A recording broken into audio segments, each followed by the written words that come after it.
Hello दोस्तों, स्वागत है आपका मेरी एक नई कहानी में। दोस्तों, मैं एक टैक्सी ड्राइवर था। रात के करीब 2 बजे मैं रेलवे स्टेशन के बाहर खड़ा था। तभी एक लड़की छोटा सा बैग के लिए ठंड से कांपती हुई मेरे पास आई और बोली, भैया मुझे किसी होटल तक ले चलोगे? मैंने आसपास देखा। इतनी रात को वहाँ कोई टैक्सी नहीं थी और स्टेशन भी लगभग खाली हो चुका था। मैंने उससे कहा, मैडम, इस वक्त ज्यादातर होटल बंद रहते हैं। अगर आप चाहे तो कुछ देर मेरे घर पर आराम कर सकती हैं। सुबह मैं आपको होटल छोड़ दूंगा। लड़की थोड़ी देर सोच में पड़ी, फिर उसने हाँ में सिर हिला दिया। हम टैक्सी में बैठकर निकल पड़े। रास्ता बिल्कुल शांत था। बाहर ठंडी हवा चल रही थी। वह लड़की काफी घबराई हुई लग रही थी। मैंने उससे पूछा, क्या पहली बार इस शहर में आई हो? उसने धीरे से कहा, हाँ, मेरा यहाँ कोई नहीं है।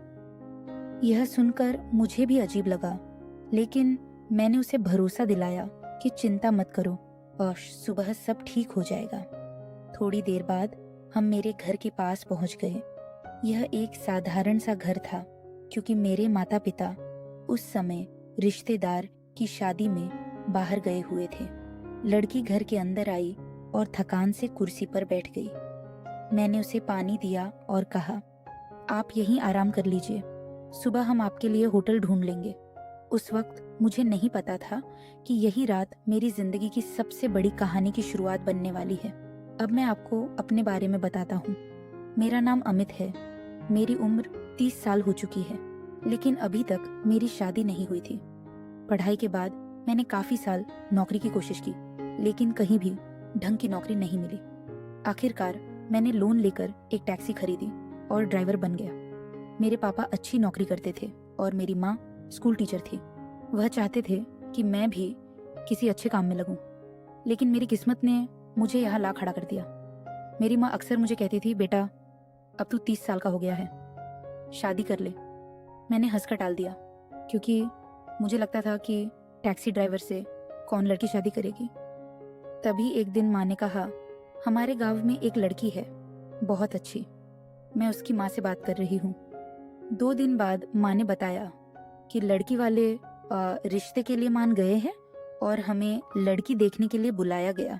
लेकिन मैंने माँ की बात को टाल दिया। मैंने कहा, मुझे किसी गांव के लड़के से शादी नहीं करनी, मैं तो शहर की किसी मॉडर्न लड़की से शादी करना चाहता हूँ। यह कहकर मैं अपने मम्मी पापा को स्टेशन छोड़ने निकल पड़ा। वे दोनों 2 दिनों के लिए रिश्तेदार की शादी में जा रहे थे। स्टेशन पहुंचते समय रात के करीब 12 बजे बज चुके थे। मैंने सोचा घर पर कोई नहीं है, इसलिए स्टेशन पर ही रुक जाता हूँ। शायद कोई ट्रेन आए और कोई सवारी मिल जाए।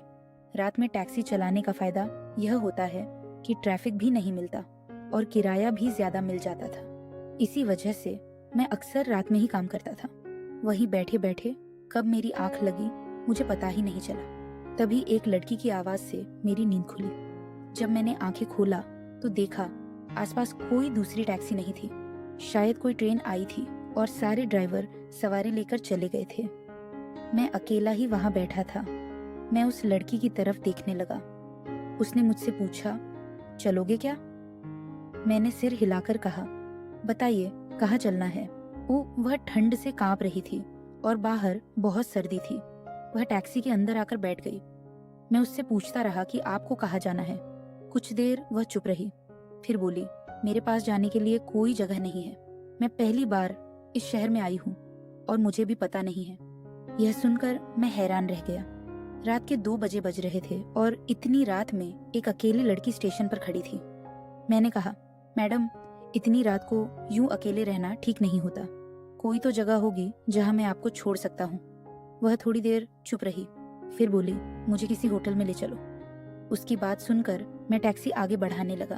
वह लड़की बहुत घबराई हुई और परेशान लग रही थी। मैं उससे फिर पूछा, क्या आपका इस शहर में कोई भी नहीं है जहां मैं आपको छोड़ सकूं?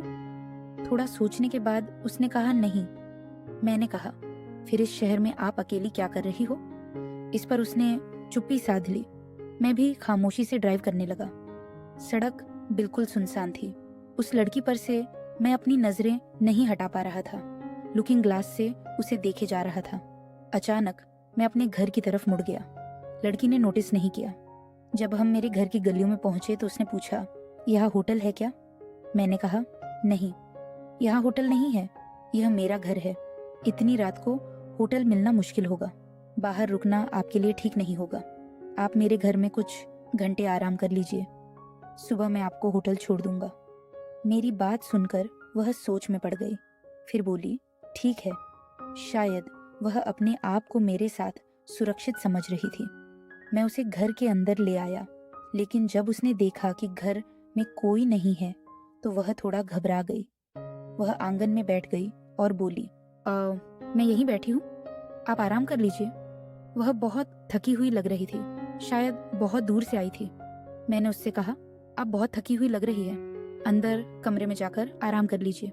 वह मेरी तरफ देखती हुई अंदर चली गई। उसने कहा, आपका बहुत बहुत शुक्रिया। अगर आपने मदद ना की होती तो मैं पता नहीं क्या करती। घर के अंदर जाकर वह थोड़ी सहमी हुई थी, क्योंकि वहां हम दोनों के अलावा कोई नहीं था। मैं भी असमंजस में खड़ा था। मेरे मन में बहुत सी उलझी हुई बातें चल रही थी। मैं उसके करीब गया, लेकिन फिर खुद को रोक लिया। उस वक्त मेरे अंदर एक अजीब सी बेचैनी थी। मैं खुद से लड़ रहा था कि मुझे गलत नहीं करना चाहिए। वह लड़की अकेली और परेशान थी। कुछ देर बाद वह बाहर आई और चुपचाप बैठ गई। रात काफी बीत चुकी थी। सुबह के करीब 4 बजे बज रही थी। वह बहुत रो रही थी और बहुत डरी हुई थी। तब मुझे एहसास हुआ कि मुझसे बहुत बड़ी गलती हो सकती थी। मैं डर गया था कि कहीं कोई बड़ी मुसीबत ना हो जाए। इसी डर में मैंने फैसला किया कि इसे यहाँ से किसी सुरक्षित जगह पर छोड़ दूं, ताकि कोई और परेशानी ना हो। मैंने उसे टैक्सी में बैठाया और शहर की तरफ चल पड़ा।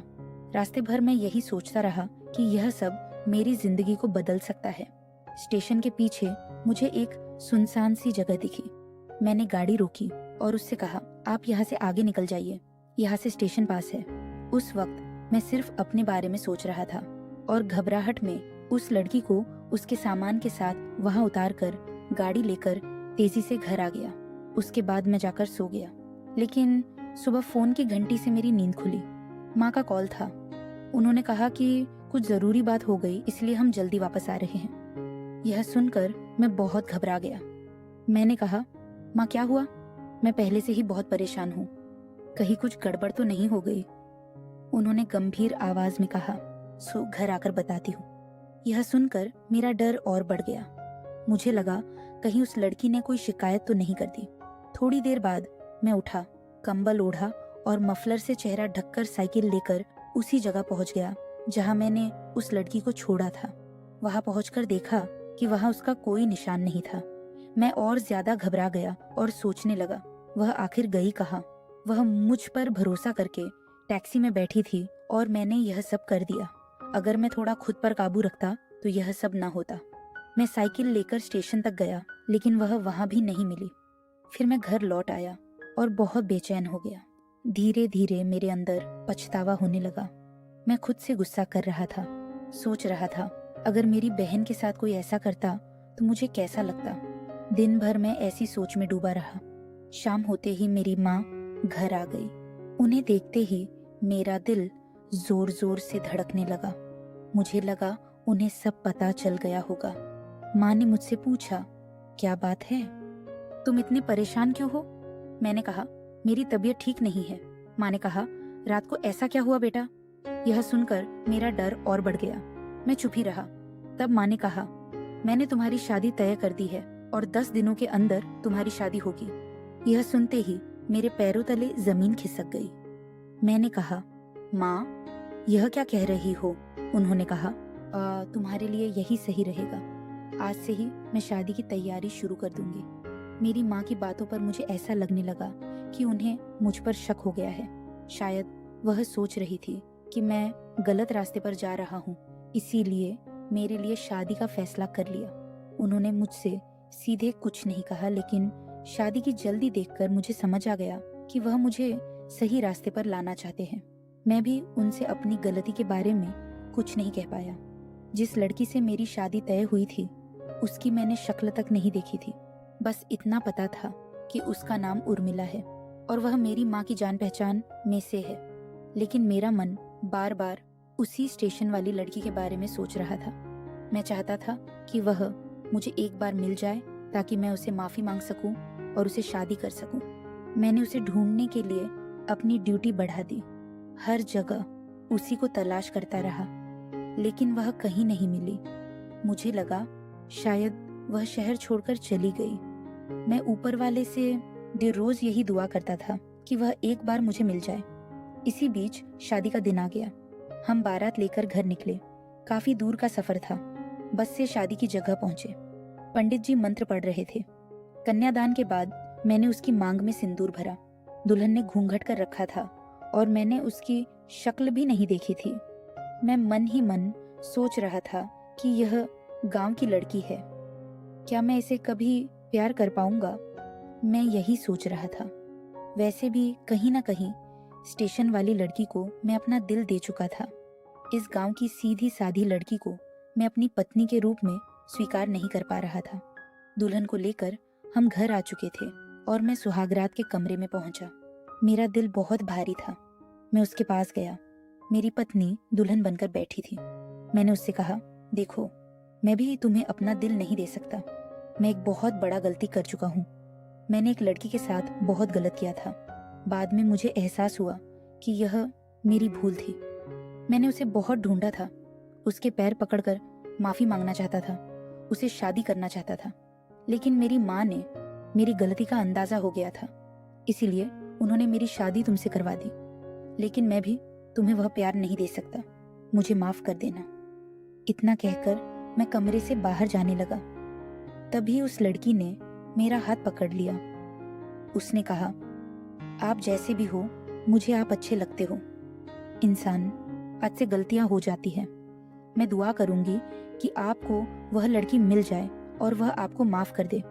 इतना कहकर उसने अपना घूंघट हटा दिया। मैं उसकी तरफ देखना नहीं चाहता था, लेकिन उसके शब्दों ने मुझे रोक लिया। जैसे ही मैंने नजर उठाई, मेरे पैरों तले जमीन निकल गई। मेरी पत्नी उर्मिला वही स्टेशन वाली लड़की थी। मैं बिल्कुल हैरान रह गया। उसने कहा, उस रात मैं आपसे मिलने ही आई थी। मैं ही वह गांव वाली लड़की हूँ जिसका रिश्ता आपने पहले ठुकरा दिया था। आपकी माँ चाहती थी कि मैं आपका दिल जीतूं, इसलिए उन्होंने मुझे उस रात बुलाया था। मुझे आपके पते पर जाना था, लेकिन आप मुझे टैक्सी में मिल गए। मुझे कभी अंदाजा नहीं था कि सब कुछ ऐसा हो जाएगा। अगले दिन मैंने अपनी आपकी माँ को सब कुछ बताया और उन्होंने हमारी शादी तय कर दी। मुझे नहीं पता था कि आप अंदर से इतना पछता रहे हैं। यह सुनकर मेरी आंखों से आंसू आ गए। मैंने उसके सामने हाथ जोड़ दिए।